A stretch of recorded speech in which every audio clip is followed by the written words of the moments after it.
जो पृथ्वी दया विहोना देश, भक्ति नहीं भगवंत की तह कैसा परवेश। भक्ति भक्ति सब कहे, भक्ति जाने बिरला को। दादू भक्ति देव की देह निरंतर हो।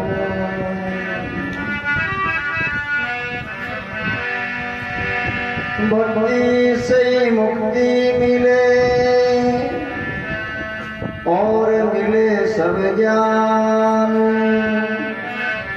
सर्व पदार्थ भक्ति से हो जीवन कल्याण।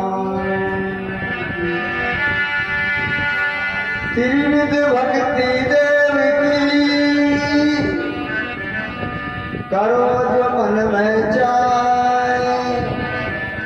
कनिष्ठा प्रेमा और परा चित्त में रहो समान।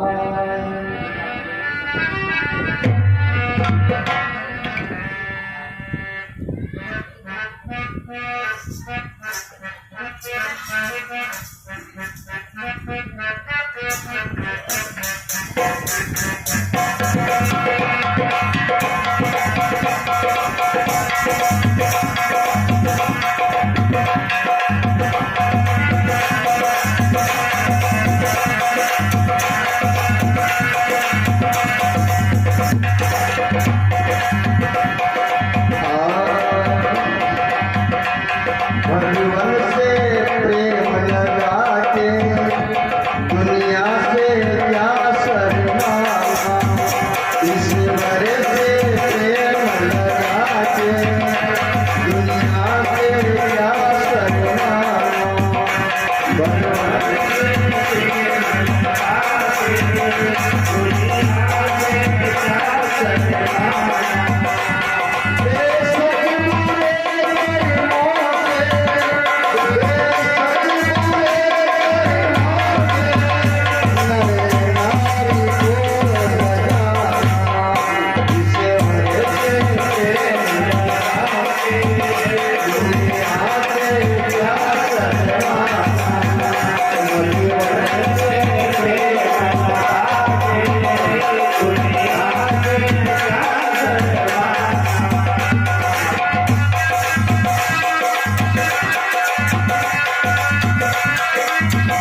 संतों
सच्चिदानंद भगवान जय, सदगुरुदेव हनुमान जय। आप समझते हैं। ओम वसुदेव सुतम देवम कंसामर्दनम देवकी परमानंदम श्री कृष्णम वंदे जगद्गुरुम। अनंत भूषित प्रातः स्मरणीय अर्चनीय वंदनीय श्री सद्गुरुदेव भगवान को कोटि कोटि प्रणाम। सत्संग में विराजित संत शिरोमणि स्वामी श्री पुरुषोत्तम दास जी महाराज, परम शुद्ध महंत स्वामी श्री भैराम जी महाराज, संत प्रवर श्री रामकुमार जी महाराज, संत प्रवर श्री अभयदास जी महाराज, आपके श्री चरणों में कोटि कोटि प्रणाम। सभी सत्संग में विराजित सत्संग प्रेमी जन, मातृशक्ति आपके हृदय में विराजमान उस चैतन्य तत्व को बारंबार नमन। देखिए, हमारे जो चारों वेद हैं, उन चारों वेदों में 1,00,000 श्रुतियां हैं, 1,00,000 मंत्र हैं, श्रुतियां अभिभाषित की गई है। 1,00,000 मंत्र में 80,000 मंत्र कर्म कांड के हैं। उसमें कर्म का विधान बताया गया है, किस तरह से कर्म करना है, व्यवहार में परमात्मा किस तरह से रहना है। ये सारी उपलब्धियां 80,000 मंत्रों में कही गई है। 16,000 मंत्र उपासना अर्थात भक्ति के बताए गए हैं। उन मंत्रों का अभिवादन किया गया है कि परमात्मा की और सद्गुरु की, ये 2 भक्ति का विधान है। या तो ईश्वर की भक्ति कीजिए या सद्गुरु की भक्ति कीजिए। वो किस तरह से की जाती है, भक्ति किसे कहते हैं, 16,000 मंत्रों में बताया गया है। 4,000 मंत्र ज्ञान कांड के हैं, जिसमें जीव ईश्वर की या ब्रह्म की एकता का प्रतिपादन किया गया है। जीव क्या है, ब्रह्म क्या है, जीव और ईश्वर में भेद क्या है, अभेद का क्या है, ये बताया गया है। गीता में भी इन तीनों ही बातों का समन्वय किया गया है। अर्जुन को भगवान ने कर्म क्या है, भक्ति क्या है और ज्ञान क्या है, ये 3 बातें। तो जो 12वां अध्याय है, 12वां अध्याय है गीता जी के अंदर, उसमें बहुत सुंदर भक्ति का विवेचन किया गया है। तो सबसे पहले तो हमें समझना चाहिए भक्ति किसे कहते हैं, क्या है भक्ति, किसका नाम है। तो महापुरुष कहते हैं भाव सहित, भाव सहित जो देह को प्राप्त करने की मन से क्रिया की जाती है वह भक्ति कहलाती है।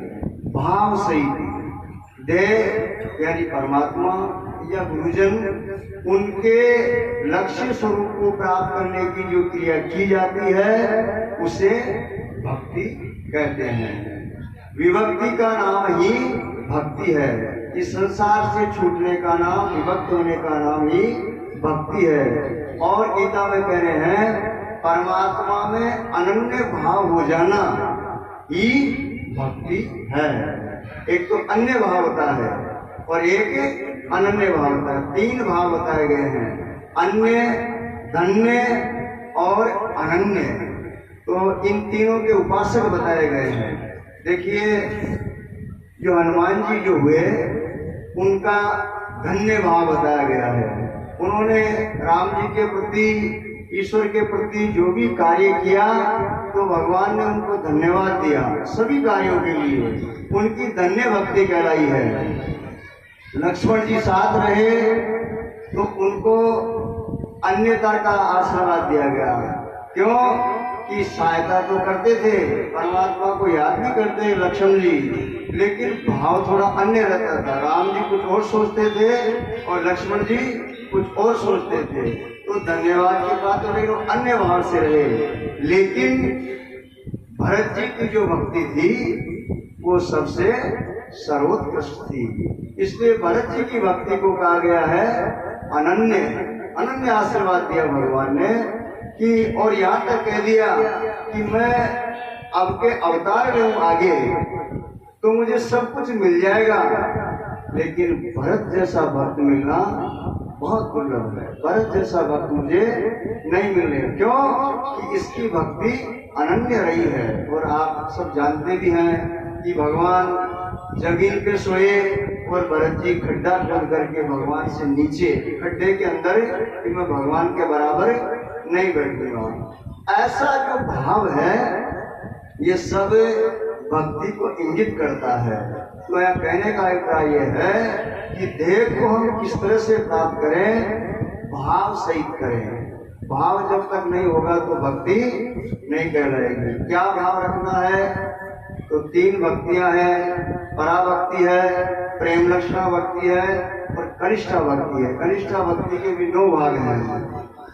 यहाँ जो ये पद है ये प्रेम लक्षणा भक्ति का पद है।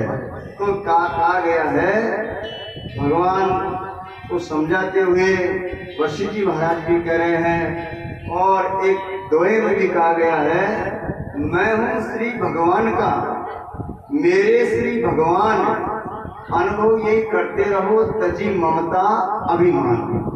ये भक्ति का प्रारूप लक्षण और क्रिया बताई गई। क्या? मैं भगवान का हूँ और भगवान मेरे हैं, लेकिन कैसे करना है?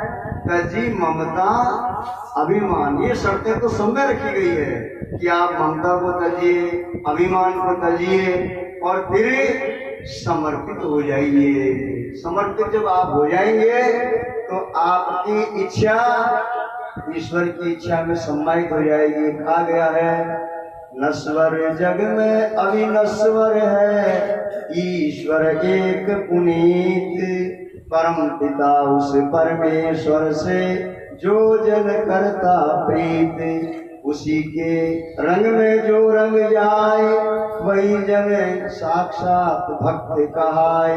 अर्थात उसकी इच्छा में जो अपनी इच्छा मिला देवे वो परम भक्त माना गया है। तो जैसे नामदेव जी आदि हुए, अजामिल आदि हुए और रंका बंका आदि हुए, मीरा हुई, सहजोबाई हुई, कर्माबाई हुई, ये सब भक्ति भाव प्रतिष्ठित अंतःकरण को प्रतिष्ठित करते थे। यहाँ तक कि देखिए कि जो संत राका और बांका हुए उनकी आप भक्ति देखिए कि जब भगवान उनकी गरीबी को दूर करने आए, दरिद्रता को मिटाने के लिए आए और मोरों की थैली लेकर के, 10 रुपया लेकर के वो जिस रास्ते से जाते थे उस रास्ते में रख दिया कि भाई ये गरीब तो है ही, निर्धन तो है ही, जिसके पास धन नहीं होता तो उसको तो धन की चाहना होती है। तो वो भगवान ने, लक्ष्मी जी कहते हैं कि इनकी दरिद्रता को दूर कीजिए, तो विष्णु भगवान कहते हैं कि मेरे जो भक्त हैं वो केवल मात्र मुझसे ही प्रेम करते हैं, इस माया से नहीं करते हैं। तो लक्ष्मी जी कहती है ऐसे कैसे हो सकता है? जिसके पास में जिस वस्तु का अभाव है, जिससे वो पीड़ित है, उसकी तो उसे चाहना रहती है। लेकिन भगवान कहते हैं कि मेरे भक्त इतने दृढ़ हैं, उनका निश्चय अटल है, वो चाहे प्राण चले जाए लेकिन माया का संग नहीं करते हैं, वो तो मुझे ही चाहते हैं। तो लक्ष्मी जी कहती है इस बात को मैं कैसे स्वीकार करूं? ये अभी बता देते हैं। तो जिस रास्ते से संत राका और उनकी पत्नी जो बांका थी वो जा रहे थे, तो असरमियों की सोने की मोहरें थैली उस रास्ते में रख दी और दोनों एक पेड़ के पीछे छिप गए। जब आगे आगे संत राका जा रहे थे भक्तराज, तो उनके पांव की ठोकर लगी। उन्होंने देखा अरे ये तो माया है, ये तो माया है, हमारी भक्ति को बिगाड़ देगी। ऐसा करके वो दूर से निकल गए। आगे जाके विचार किया कि मैं तो इसके बारे में जानता हूँ, लेकिन मेरी जो धर्मपत्नी है वो नहीं जानती है, वो इसको उठा लेगी, घर ले जाएगी, तो भी मेरी भक्ति बिगड़ जाएगी, नाश हो जाएगा। ऐसा जान करके वो वापस आए और विचार किया इसके हाथ तो नहीं लगाना है, ये विष हाथ लगाते तो सब कुछ खराब हो जाएगा। तो क्या करना चाहिए? वो मिट्टी लेकर के हाथ में और उस पर डालने लगे कि मिट्टी से इसको ढक दूंगा तो ये दिखेगी नहीं और मेरी धर्मपत्नी उठाएगी भी नहीं। जब वो मिट्टी डाल रहे थे तो पीछे से उनकी धर्मपत्नी आ गई। उसने देखा, उसको कुछ दिख गई मोरे। तो देखिए उसकी भक्ति कितनी ऊंची है। उसने क्या कहा, संत जो राका थे उनकी धर्मपत्नी ने क्या कहा, अरे स्वामी ये धूल पे धूल क्यों डाल रहे हो? क्या कहती है वो कि इस धूल के ऊपर धूल क्यों डाल रहे हो? भक्तराज राका की आंखें खुली खुली रह गई। उन्हें क्या बोल रही है तू? अरे महाराज आप परमात्मा का भजन करते हो, भक्ति करते हो, आपको इतना ही पता नहीं है जो आपके हाथ में मिट्टी है ये भी मिट्टी है और जो पड़ी हुई है वो भी मिट्टी हुई है। इतने में भगवान विष्णु लक्ष्मी सुन रहे थे। बोला सुनो दोनों की बात। भगवान विष्णु और लक्ष्मी ने जाकर के उनको प्रणाम किया, चरण वंदना की और उस पत्नी को कहते हैं अरे ये तो भक्तराज राका है ही, लेकिन तेरा मार्ग तो इससे भी बांका है। उसी दिन से उनका नाम बांका निकाल दिया। ऐसी पराकाष्ठा जो होती है तो उससे क्या होता है, ये भक्ति का जो फल है ये क्या है, ये है मुक्ति मिल जाती है। इससे 4 प्रकार की जो मुक्तियां हैं, सालोक्य, सामीप्य, सारूप्य और साहित्य। एक भगवान की मुक्ति और वो एक कल्प तक उनके उस विग्रह में रहता है और फिर उसकी इच्छा अनुसार उसका जन्म श्रीमान कुल के अंदर होता है। क्या होता है? जो श्रीमान कुल है, गीता में भगवान कह रहे हैं श्रीमान कुल क्या है? जहाँ निरंतर सत्संग होता है, जहाँ निरंतर भगवत चर्चा होती है, संत जनों का आदर होता है, उस घर में उसका जन्म होता है और वह फिर ज्ञान मार्ग को पकड़ लेता है, अपना आवागमन मिटा लेता है। इसलिए नवदा भक्ति को बताते हुए भगवान राम सबरी से भी कह रहे हैं प्रथम भक्ति संतन करे संगा, अर्थात संतों के संग से। राम भगत जी महाराज भी कह रहे हैं गीता पढ़ ले, भगवत पढ़ ले चारों वेद, सतगुरु की भक्ति बिना मिटे न मन का खेद, मिटे न मन का खेद वेद चिकित्सा जाने, पूरा करे निदान दवा पाकर करे ठिकाने, मनमुख कर कर ज्ञान बहुत से रह गए रीता, राम बख्श कर कहे गुरु संग पढ़ ले गीता। अर्थात आपको जो कुछ भी करना है आप सद्गुरु के माध्यम से, संतों के माध्यम से, ईश्वर के माध्यम से जो करेंगे आपका अंतःकरण पवित्र हो जाएगा। आपकी जो विक्षेप शक्ति है उसकी निवृत्ति हो जाएगी। भक्ति का फल है कि वो मुक्ति तो प्रदान करवाती है, लेकिन विक्षेप जो आपका विक्षेप किसको कहते हैं, जो चित्त की चंचलता होती है उसका नाश कर देती है भक्ति और निर्मल बना देती है। और जब निर्मल बन जाता है तो वो परमात्मा को यथार्थ रूप से प्राप्त करने का अधिकारी हो जाता है। निर्मल मन जन सो मोहि पावा, मोहि कपट छल छिद्र न भावा। अर्थात वो बिल्कुल शुद्ध हो जाता है। और ऐसे भक्त की क्या महिमा कहें, संत कबीर कह रहे हैं कबीरा मन निर्मल भयो, जैसे गंगा नीर पीछे पीछे हरि फिरे, कहे कबीर कबीर।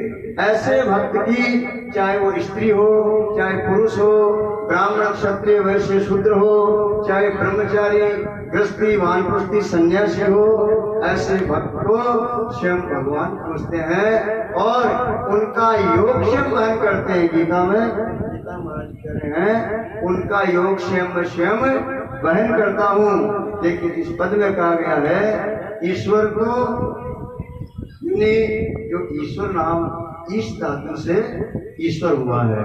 ईशावास्य जो उपनिषद है उसमें भी ईश्वर की तत्व की बताई है। जिस प्रकार से अणु मात्र के अंदर समाया हुआ है, ऐसे ही ईश्वर से प्रेम लगा के फिर दुनिया से क्या शर्माना। ये संसार का प्रेम जो है ये तो सब कुछ स्वार्थ के वशीभूत रहता है, लेकिन परमात्मा का प्रेम स्थायी और यथार्थ होता है। आप उसी से प्रेम कीजिए। इसलिए तो संतों ने और मनीषियों ने त्वमेव माता च पिता त्वमेव, त्वमेव बंधु च सखा त्वमेव, त्वमेव विद्या च दृढ़ं त्वमेव, त्वमेव सर्वं मम देव देव। सारे संबंध ईश्वर के अंदर ही स्थित कर दिए। आप जो कुछ है आप ही हैं, आपके अलावा कुछ नहीं है। माता पिता बंधु धन जो कुछ है, ऐसा भाव उस परमात्मा के अंदर ही स्थित कर दिया। उस परमात्मा को सब कुछ मान लेना चाहिए और आदि मध्य अंत तीनों स्थितियों में हमारा सहायक परमात्मा ही है। इसलिए उसका भजन भक्ति करनी चाहिए। ईश्वर से प्रेम लगा के दुनिया से क्या शर्माना, बेशक बुरे कर्मों से नर नारी को लजाना। अर्थात आपको शर्माना है तो किससे शर्माना है? जो बुरे कर्म है उनको, उन कर्मों से नर हो चाहे नारी हो सबको लज्जा खानी चाहिए। अशुद्ध कर्म नहीं करना चाहिए, असत्य भाषण नहीं करना चाहिए और अशुद्ध आहार विहार नहीं करना चाहिए। तो क्या है, कैसे करना है? उसकी याद में रोना, हंसना और गाना बजाना, सब काम काज सारे हरि भक्ति में ही उठाना। रोना है तो उसी की याद में रोना चाहिए, हंसना है तो उसी की याद में हंसना चाहिए। कोई एक महात्मा नाव में बैठे हुए थे और वो मल्ला नाव चला रहा था। इतने में क्या होता है कि नाव में पानी भरने लगा, इधर से नाव फूट गई होगी, जो पानी भरने लगा। तो जब नाव में पानी भर रहा है तो महात्मा जी को मल्ला कहता है महाराज ये नाव डूबेगी। तो महाराज ने क्या किया, बाहर से पानी ले लेके ऐसे हाथों में और उसमें डालने लगे। नाव में पानी तो कैसे आ रहा है और वो भी भर भर के डालने लगे। तो वो बोले अरे महाराज जी क्या कर रहे हो, पहले पानी आ रहा है और आप इसके, अरे जब वो डुबोएगा ही तो उसको रोकने वाला कौन है? महात्मा जी कहते हैं जब उसकी इच्छा ही है डुबोने की तो अपने को भी उसकी इच्छा में इच्छा मिला देनी चाहिए। अपन भी करो उनकी सहायता, ऐसे देखेगा भक्त। तो इतने में ही जब ये बात करुणा रूप से परमात्मा के पास पहुंची कि देखो इसको अपनी मृत्यु का भय भी नहीं है और ना अपने आप ऊपर आने लगी, तो महात्मा जी भी यूं अंदर से बरबर के पार फेंकने लगे। तो वो कहता महाराज अब क्यों फेंक रहे हो, अब भी उसी की इच्छा है, वो उसको ऊंची ला रहा है, अपन को मदद करनी चाहिए। तो कहा है उसकी याद में रोना, हंसना और गाना बजाना, सब काम का सारे हरि भक्ति में ही उठाना। उसकी याद में गोपियां वीर सिंधु में डुबाना, उनको भगवान के अलावा कुछ भी नहीं दिखता था। चाहे भोजन बनाओ, पानी भरो, रोटी के अंदर भी वही कृष्ण तत्व है, पानी में भी वही। तो कहा सब काम का सारे गिरे पानी में बहाना। वो निरंतर रोती रहती थी, अश्रुधारा बहाती रहती थी। फिर कहा है उसकी याद में नरसी रहता था सदा दीवाना, वीणा करताल बजा के हरि के गुणों को गाना। नरसिंह जी में इतनी विपदा आई, इतनी समस्या आई, लेकिन कभी भी रोए नहीं, कभी भी पुकार नहीं करी, वो आनंदित रहे और जो कुछ हुआ वो सब समर्पण भाव करते रहे। कभी ये ऐसी याचना नहीं की कि हे प्रभु आपने क्या किया, मुझे ये चाहिए, कुछ भी नहीं, केवल हरि के गुणों को गाना। जब वो मायरे की वो पत्रिका भेजी, उन्होंने गरीबी का उनका मखौल उड़ाया और वो पत्रिका जब भेजी तो नरसिंह जी लेकर के और भगवान के चरणों में रख दी। ये मेरे नहीं आई है, ये आपके आई है। पर भाव ऐसा होना चाहिए कि आप, हमारी स्थिति क्या होती है कि बुराई तो ईश्वर को देते हैं और अच्छाई की जब कोई प्रशंसा मिले उसको हम ले लेते हैं। बुरा जो होगा तो उसको कहेंगे ईश्वर ने किया, और अच्छा बुराई हमने नहीं किया तो भी कहेंगे तो मैंने किया। तो महापुरुष से अच्छा हो चाहे बुरा हो, दोनों भाव परमात्मा पे समर्पित कर देते हैं। उसकी याद में मीरा माई जो थी, खूब आप सब जानते हो कितना अत्याचार हुआ, लेकिन भगवान के प्रति उनकी आस्था कभी भी कम नहीं। उसकी याद में मीरा नाचत फिरी दरमियाना, सब लोग लाज तज के पहना फकीरी बाना। वो बिल्कुल अलमस्त हो गई उसके अंदर। तो हमको भी चाहिए देखो, न तो ग्रस्त किसी के लिए बाधक है, ध्यान दें, न संन्यास किसी के लिए बाधक है, न ब्रह्मचर्य वानप्रस्थ बाधक है। सारे धर्मों को, कर्तव्यों को करते हुए और फिर हम भजन करते रहे तो हमें कहीं भी बंधन नहीं होगा। संतों का संग करके लज्जा का सिर मुड़ाना, अचल राम ज्ञानी गुरु के चरणों में शीश झुकाना। अब आपकी और अगर प्राथमिकता आपको बढ़ानी है और इसके अंदर सर्वोत्कृष्टता प्राप्त करनी है, आप संतों के साथ में परमात्मा की भक्ति कीजिए, स्वाध्याय कीजिए, स्वतंत्र चिंतन कीजिए, तो फिर क्या होगा, आप पराभक्ति की तरफ चले जाएंगे।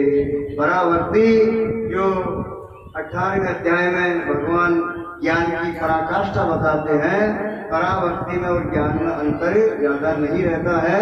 आप बढ़ते बढ़ते परमात्मा स्वरूप हो जाएंगे, आपका आवागमन, आपका अध्यास समाप्त हो जाएगा, आना जाना मिट जाएगा और सदा सदा के लिए भक्ति, भक्त, भगवंत और गुरु एक रूप हो जाएंगे।